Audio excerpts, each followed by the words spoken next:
Hey everybody, Jabman025 here. Today I'm taking a look at my 149th Master Grade, the Zeta Gundam prototype Red Zeta. This is a variation of the Zeta Gundam version 2.0. This Zeta Gundam, also known as the Red Viper, is from a Gundam Evolved CG short. It has three different variations of the Zeta fighting a giant mobile armor. This is the red one, called the Red Viper. Now, like I said, this is a Zeta 2.0 variation. This is a p-bandai kit. One of the first p-bandai kits, in fact.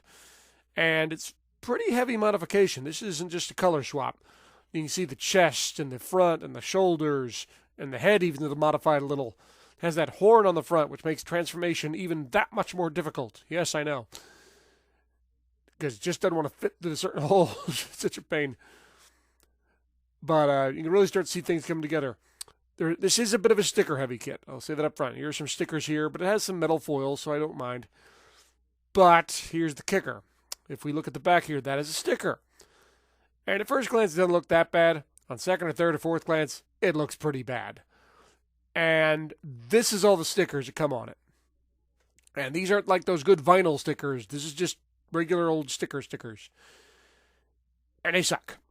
So, I repainted where the stickers were going to be. I painted in a very similar color to the sticker so I could get the feel right. Now, they know that these stickers suck. They know this just by the way they built this kit. Because they give you grooves for a lot of this thing. There are grooves and little line spaces and sections where you have to paint. So it's painfully obvious. Okay, paint here, that kind of thing. Okay, this is what you need to paint. This little section here we've drawn out for you. What I mean is here, look at the leg. See those lines, that V formation? That's what you got to paint. They make it pretty obvious. Okay, right here is what you're painting. There are other parts, like this part here above the foot, that don't have those lines. So you're going to have to figure that out on your own. As you see here. You get them all together, and there's lines everywhere on this thing. Lots of panel lining, and of course the painting is all over the place. And it doesn't make a whole lot of sense on the Gundam. It makes sense on the transformation, but you build a Gundam first. So just do it. Just do it where you see that stickers are needed and you do the paint. And this thing is actually very stable. The feet are much better on this kit. The ankles are a little bit better. Mainly the backpack isn't as heavy. I know that thing looks huge, but there's just less plastic than there is on the 2.0. So it's not anywhere near as heavy. It's just 3 pieces of plastic. It's much simpler.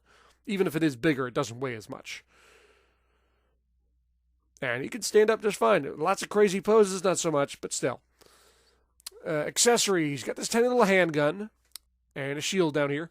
I went ahead and gave this thing a top coat of a matte clear just for the painting because I was going to do some water slides and I wanted everything to look base. It had a bit of a shine to it on certain places, so it was like matte top coat the whole thing. Holds the gun fine. The shield is just too friggin' huge to be used for a shield. It's just insanely huge. And with that big wing on the back, it just hampers holding anything, really. Anything big, anyway.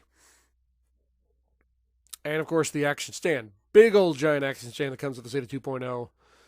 They also give you the Zeta Rifles, the exact same thing as the 2.0 Zeta, even the exact same color.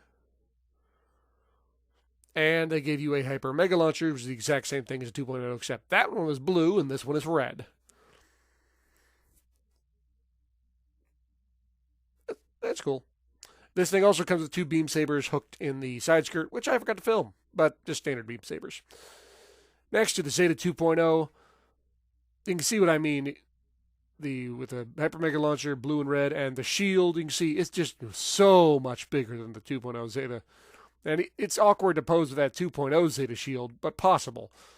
With the Red Viper, that's no. The Red Viper is also a tiny bit bigger than the Red Zeta, mainly because of the wings, and the feet are a little bit bigger, but only a tiny, tiny bit. Decals, water slide decals rather, nothing much. I didn't use even all of them. I just added a few white ones just to break up all the red. The only one that's a must-do is this shoulder one. It's got the Viper going through an apple for some reason, but it makes the Z in Zeta, and that looks real cool. So obviously you definitely want to do that. They give you that in a sticker and in a water slide, so if you don't want to fool with the water slide at all, you don't have to. And you can see all the painting on the back, and everything lines up. Like I said, those places where you paint and it doesn't give you grooves are few and far between, but they're there. And here you see the gray Zeta, which is actually yellow. This also came out as a p-bandai kit. But for me, I built this way back in 2011. It's a resin kit, so this one will not transform. But it's nice to have it near the red Zeta in my collection now. An old school resin kit before the days of p-bandai. Now we have the red Zeta in the p-bandai era. And looks really cool, side by side. Which is the easier of the two? Absolutely p-bandai. The plastic is so much easier than dealing with the resin. So much easier. Now, transformation. I'm not going to go through the whole transformation. If you want to look at that, look at the Zeta 2.0. I go step by step. Short version is, it still sucks. It might be a tiny bit easier than Zeta 2.0, just because there's a few less things to do in terms of expanding the wings and such, but it's barely any easier. But once you hook everything together, which is a pain, all the little lines and painting line up. Everything looks the way it's supposed to. Everything hooks together. And this thing looks badass. I mean, it just is amazing. The gun hooks into the shield, which is now underneath. You get all the ridges and the spikes. This thing flying into battle. I can't see it doing a ton of damage, but if you run into this thing and it starts slashing at you and beating on you or clawing at you, ooh, bad day. Final thoughts on this kit. I'm going to give it a thumbs up for what it is. This is actually a very good p-bandai kit, which is mainly just recolors, I've found. They just recolor the kit and add a few different things. This is a recolor, but they had a lot of different stuff. The legs changed. The arms changed a little bit. Chest changed a lot. Side skirts, back skirts, front skirts, they all changed. The backpack's completely different.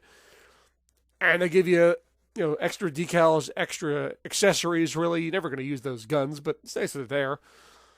The transformations are all pain in the butt, but it looks really, really cool. I think I'm going to have it in Wave Rider mode in my collection. Maybe one day I'll change it back to Gundam. The only downside is with all Zetas, that base to hold it up is so huge. And if you're like me and you don't have a whole lot of shelf space, that takes up a lot of shelf space. But thumbs up for me. I enjoyed it. Good kit.